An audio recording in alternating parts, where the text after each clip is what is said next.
నమస్తే అండి. నేను Prabhu Malampati from social post. Ola electric ఒకసారి చూద్దాం. ఇష్యూ వచ్చిన దగ్గర నుంచి ఆ రోజు ఆల్ టైమ్ హై 92 వచ్చింది. 92 ఆ రేంజ్ లో వచ్చింది. అక్కడి నుంచి పడి ఇబ్బంది పడుతూనే ఉంది. ఇప్పుడు ఆల్ టైమ్ కనిష్టానికి కిందకు వచ్చింది.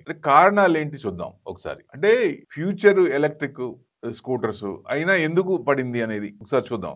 2 వీలర్స్ ఓలా ఎలక్ట్రిక్ షేర్లు ఆల్ టైమ్ కనిష్టానికి తాగాయి. ఎప్పుడు ఇష్యూ అయినప్పుడు బ్లాక్ డీల్ కారణంగా మొత్తం ఈ లాస్ట్ వీక్ లో బ్లాక్ డీల్ అనేది జరిగింది.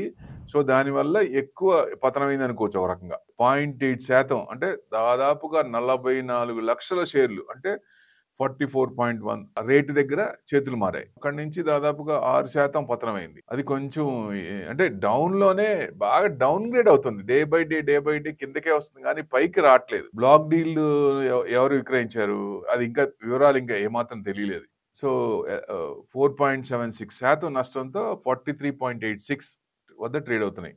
సో 2017లో వచ్చింది ఇది ఐపీఓ ఎలక్ట్రిక్. 2024 ఆగస్ట్ 9న స్టాక్ ఎక్స్చేంజ్ లిస్ట్ అయింది. ₹76 ఐపీఓ. ఎక్కడికి వెళ్ళింది? 91కి వెళ్ళింది. 94 అనుకున్నాం, 91 దాకా వెళ్ళింది. దలాల్ స్ట్రీట్ లో ఎంట్రీ ఇచ్చింది ఆ రోజు. అక్కడి నుంచి వినియోగదారులు ఫిర్యాదు కానీ, ఎందుకంటే ఈవీ వెహికల్స్ అన్ని తగలబడుతున్నాయి కదా, అప్పుడు బాగా వచ్చినాయి. వాటిని నియంత్రించే ఇది ఫిర్యాదులు ఎక్కువైపోయి సంస్థలు కూడా దానికి సరైన సొల్యూషన్ లేక అట్లా ఎక్కువ వచ్చినాయి. అందుకని ఆటోమొబైల్ బాగా బజాజ్ కానీ టీవీఎస్ కానీ మిగతా వాళ్ళు గట్టి పోటీ ఇచ్చారు. ఈ ఓలా ఎలక్ట్రిక్ మీద కొంచెం కంప్లైంట్స్ ఎక్కువ వచ్చినాయి. బ్యాటరీస్ లో కొంచెం స్ట్రాంగ్ గా లేకుండా బ్యాటరీస్ అన్ని ఎండ వేడికి తగలబడిపోయి చాలా మంది ఇబ్బంది పడ్డారు. అది అనేకమైన కారణాలు. 12 నెలల్లో దాదాపుగా ఈ షేరు 51% మేర క్షీణించింది. 50% కంటే ఎక్కువ. అంటే లాస్ట్ ఈ త్రైమాసికం తీసుకున్న 870 కోట్లు నికర నష్టం ఈ కంపెనీకి. అంటే ట్రెండ్ మళ్ళీ కొత్తదే ఈవీ వెహికల్స్. అంటే ఎందుకు అంత తగ్గుతుంది అనేది ఇప్పుడు ఫ్యూచర్ లో పెరుగుద్దా అంటే ఎప్పుడైతే పెట్రోల్ నుంచి ఈవీ వెహికల్స్ కు పూర్తిగా మారాలో, కంపల్సరీగా మారాలో, ఎందుకంటే పెట్రోల్ వెహికల్స్ కూడా ఇప్పుడు ఈ మధ్య కొత్త రూల్స్ అండ్ రెగ్యులేషన్స్ వస్తున్నాయి కదా, ఇన్ని సంవత్సరాల కంటే ఎక్కువ వాడకూడదు అనేది. డీజిల్ బండ్లు కానీ పెట్రోల్ బండ్లు కానీ చిన్నగా అవి ఏం చేస్తారంటే డిస్మాంటిల్ చేసుకోవాలి. ఇంకా అవి ఇంకా ఎక్కువ సార్లు వాడటానికి లేదు. పెట్రోల్ అయితే 15 సంవత్సరాలు, డీజిల్ అయితే 10 సంవత్సరాలు, ఇట్లా కొత్త రూల్స్ వస్తున్నాయి. ఇంకా అవి రూల్స్ ఇంప్లిమెంట్ అయ్యే కొద్దీ పాత బళ్ళన్నీ వెళ్ళిపోతాయి లోపలికి. సో అప్పుడు కొత్త బళ్ళు వచ్చినప్పుడు జనరల్ గా ఎక్కువ మంది ప్రిఫర్ చేసేది ఈవీ వెహికల్స్. అంటే వీటి మీద ఒక భయం ఉంది, కాలిపోతున్నాయి బ్యాటరీస్ వల్ల కానీ ఎలక్ట్రిక్ వెహికల్స్ వల్ల కానీ ఎండ వేడికి తట్టుకోలేక అనేది ఒక ఇది. కాబట్టి అది చిన్నగా మారు తీరుతుంది కూడా. కానీ ఎప్పటికీ అనేది అంటే మిగతా కంపెనీస్ మీద అంత రాలేదు, ఓలా మీదే ఎక్కువ వచ్చినాయి. ఓలా మీదే కొంచెం కేర్ తీసుకోకుండా ఇది వచ్చినాయి. బ్యాటరీస్ కూడా కొంచెం కెమికల్ కూడా తర్వాత మార్చి ఇప్పుడు పర్వాలేదు. ఇప్పుడు కొంచెం ఇది చిన్నగా కన్సాలిడేషన్ అవుతోంది. ఇంక దాని నుంచి మారాలి. ఇదే నెలలో హుండాయ్ కూడా మోటార్ కంపెనీ 51 రూపీస్ వద్ద ట్రేడ్ అవుతూ 14.22 కోట్ల షేర్లు విక్రయించారు. అది కూడా హుండాయ్ కూడా ఒక రకంగా ఐపీఓకి మీరు అబ్జర్వ్ చేసే ఉంటారు, రెస్పాన్స్ రాలేదు బయటది అనే ఉద్దేశంతో. సో ఇట్లా కొన్ని న్యూస్లు ఉంటాయి కాబట్టి ఆ న్యూస్ ని బట్టి ఇదైంది అనుకోవచ్చు. ఎక్కువ అంటే వాళ్ళ రిజల్ట్స్ కూడా అంత ఇది లేదు. వాళ్ళ ఎక్కువ అంటే క్వార్టర్ ఆన్ క్వార్టర్ కానీ ఇయర్ కానీ తగ్గుకుంటూ వచ్చింది. 0.4 ఇవాళ కూడా చూస్తే 43 ఉంది, 0.4% పెరిగింది. హై నుంచి ఇంకా కన్సాలిడేషన్ డౌన్ ఇంకా తగ్గే ఛాన్స్లే ఉన్నాయి.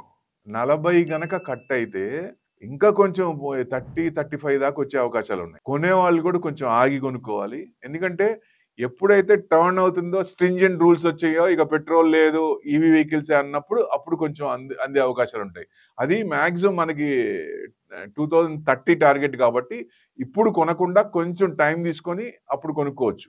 స్టాక్ కూడా 3.7 టైమ్స్ బుక్ వాల్యూ ఉంది. Company lowest interest rate coverage, debt కొంచెం తగ్గించుకుంది ఈ మధ్య, అప్పులన్నీ కొంచెం తీర్చింది. Company might be capitalising the interest cost. So అది డెట్ కొంచెం తగ్గుతున్నప్పుడు, డెట్ ఫ్రీ కంపెనీ ఫ్యూచర్ లో అయినప్పుడు ప్రాఫిట్స్ కూడా ఎక్కువ అవకాశం ఉంటుంది. కాబట్టి కొంచెం మనం చూసుకోవాలి. వర్కింగ్ క్యాపిటల్ కూడా ఇంక్రీజ్ 31 days to 89.8. అంటే కావాల్సిన దానికి ఒక నెల కంటే 3 నెలలు కావాల్సింది రెడీ చేసుకుంటున్నారు వర్కింగ్ క్యాపిటల్ అనేది. ఇది కొంచెం పాజిటివ్ సైన్. అంటే ఫ్యూచర్ లో వాళ్ళు చేసే పాలసీల వల్ల కంపెనీ దిక్సూచి మారచ్చు, సేల్స్ పెరగచ్చు, ప్రాఫిట్స్ రావచ్చు. కానీ ప్రస్తుతానికి అంత లేదు. అంటే వాటి పీర్స్ లో ఏమున్నాయంటే హీరో మోటార్ కానీ, ఐచర్ మోటార్స్ కానీ, బజాజ్ ఆటో కానీ, ఇవన్నీ ఈథర్ ఎనర్జీ కూడా కొంచెం ఇదిగా ఉంది. సో ఇట్లా టీవీఎస్ మోటార్ కానీ ఇవన్నీ కొంచెం ఎక్కువ ఉన్నాయి. సో అట్లాంటివన్నీ బీట్ అవ్వాలంటే ఇది కొంచెం దృక్పథం మార్చుకొని కొత్త కొత్త క్వాలిటీ బ్యాటరీ కూడా లేటెస్ట్ క్వాలిటీ. ఎందుకంటే ఒక బ్యాటరీ మళ్ళీ రీఛార్జ్ చేయాలంటే ఇట్ టేక్స్ మోర్ అవర్స్. అది ఇబ్బందే కదా.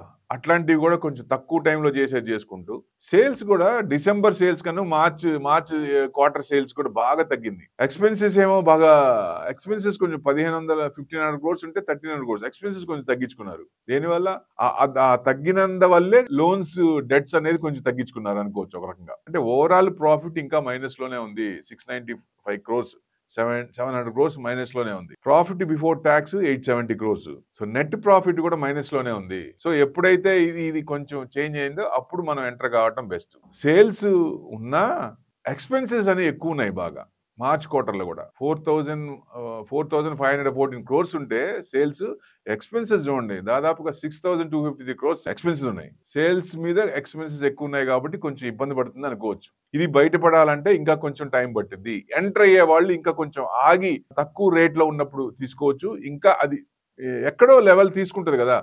కంపెనీ మేనేజ్మెంట్ తీసుకునే ఐడియాస్ బట్టి కొత్త ఇంప్లిమెంట్ చేసే దాన్ని బట్టి ఎక్కడో చోట యూటర్న్ తీసుకుంటది కాబట్టి ఈవీ వెహికల్ అనేది దీంట్లో ఈ సెక్టార్లో ఈ కంపెనీ కొంచెం ఆగి కొంచెం ఇంకా డౌన్ అయినప్పుడు కొంచెం ఇది చేసుకున్నప్పుడు ఏదైనా అనుకుంటే ఇప్పుడు కొనాలి అనుకున్నప్పుడు స్ట్రాంగ్ అవుతున్నప్పుడు మనకు ఇక్కడ చూసుకుంటే 45 to 50 రేంజ్ దాటుతున్నప్పుడు పెరిగే అవకాశాలు ఉంటాయి. 40 కట్ అయిందంటే ఇంకా కొన్ని కిందకు వచ్చే అవకాశాలు ఉంటాయి. అప్పుడు పెడితే లాంగ్ టైం ఉంటుంది కాబట్టి మన లాంగ్ టైం దానికి స్పెండింగ్ ఎక్కువ టైం ఉంటుంది. సో కొంచెం ఆగటం బెస్ట్. ఫ్యూచర్ లో యూటర్న్ తీసుకుంది అనుకున్నప్పుడు అప్పుడు ఈ దీంట్లో ఎంటర్ అయితే మంచిదని ఉద్దేశం. అంటే సేల్స్ ఉంది కానీ ఎక్స్పెన్సెస్ బాగా ఎక్కువ ఉన్నాయి. వాళ్ళు ఎంత తగ్గించినా లాస్ట్ టైంకి ఇప్పటికి ఎక్స్పెన్సెస్ ఇంకా తగ్గించినా ఇంకా ఉంది. ఇంకా ఎక్కువ బర్డెన్స్ ఉన్నాయి కాబట్టి సో అది కొంచెం ప్రాఫిట్ లోకి రావడానికి ఇంకా టైం పట్టుద్ది. సో డెఫినెట్ గా ఇది మనం మనసులో పెట్టుకొని చూసుకోవాలి. క్యాష్ ఫ్లోస్ కూడా మైనస్ లో ఉన్నాయి. క్యాష్ ఫ్లోస్ కూడా చాలా క్యాష్ ఫ్రమ్ ఆపరేటింగ్ యాక్టివిటీ కూడా కొంచెం బాగా పెరిగింది. లాస్ట్ మార్చ్ కి 633 crores అయితే మార్చ్ 24 కి మార్చ్ 25 కి 2,300 బాగా ఇదైంది. సో డెటార్స్ కూడా కొంచెం అంటే డెటార్స్ డేస్ కొంచెం తగ్గించుకున్నారు. అది పాజిటివ్ పాయింట్. ఇక్కడికి బాగా పాజిటివ్ పాయింట్. ఏ కంపెనీ అయినా డెట్ నుంచి బయటికి పడుతుందంటే అది మంచి తరుణం. ఫ్యూచర్ లో అది యూటర్న్ తీసుకునే అవకాశాలు ఉన్నాయి. షేర్ హోల్డింగ్ ప్యాటర్న్ చూసినా ప్రమోటర్స్ కి ఎక్కువ ఉంది 36.8, FIS కి 2.89, DIS కి 2.93. సో అదర్స్ అనే పబ్లిక్ దగ్గర 52% ఉంది. సో కొత్త కంపెనీ కాబట్టి ఈ పాలసీలన్నీ కొంచెం ఇంప్లిమెంట్ అయ్యి గవర్నమెంట్ నుంచి పాలసీ PLA స్కీమ్ కింద కానీ కొన్ని స్కీమ్స్ కొన్ని ట్యాక్స్ బెనిఫిట్స్ కొంచెం వస్తే ప్రాఫిట్స్ మిగిలే అవకాశం ఉంటుంది. అప్పుడు మనం ఇది చేసుకోవచ్చు. అప్పుడు దాకా వెయిట్ చేయొచ్చు. వెయిట్ చేసినాక మంచి రేంజ్ లో కొనుక్కుంటే మ్యాక్సిమం ఇంకా 2 to 4 years ఆగి అప్పుడు కొనుక్కోవాలి. ఇప్పుడు కొనుక్కునే షేర్ కాదు. ఫ్యూచర్ లో ఇక మొత్తానికి పోద్దా అంటే ఈవీ మీద ఆధారపడింది కాబట్టి వాళ్ళు తీసుకునే సరైన నిర్ణయాల మీద ఆధారపడి ఉంటుంది కాబట్టి అప్పుడు మనం చూసుకొని అప్పుడు వాళ్ళు ఏం చేస్తారనే దాన్ని బట్టి లేటెస్ట్ చూసుకొని అప్పుడు కొనుక్కోవచ్చు. ప్రస్తుతానికైతే ఈ కంపెనీని టచ్ చేయకపోవటమే మంచిది. ఆల్రెడీ కొన్నాళ్ళు ఐపీలో వచ్చిన వాళ్ళు కొంతమంది అమ్ముకున్నారు, కొంతమంది ఉన్నారు, వెయిట్ చేశారు, ఇంకా పెరుగుతుందనే ఉద్దేశంతో 50% తగ్గిపోయింది కాబట్టి లాంగ్ టర్మ్ అనుకొని దాన్ని వదిలేసేయండి. వదిలేసినప్పుడు అప్పుడు మంచి యావరేజ్ ఎక్కడ చేయాలో చూసుకొని అప్పుడు యావరేజ్ చేసుకుంటే తొందరగా బయటపడే అవకాశాలు ఉంటాయి. కాబట్టి 30-35 రేంజ్ లో ఉన్నప్పుడు కొంచెం చేసుకోండి. యావరేజ్ అయినా కొంచెం బయటకు రావచ్చు. లేదా లాంగ్ టర్మ్ పెట్టుకుంటే నెక్స్ట్ 10 years అనుకొని వదిలేసుకోవాలి. అప్పుడు మంచి రిటర్న్స్ వచ్చే అవకాశాలు ఉంటాయి. Thank you very much.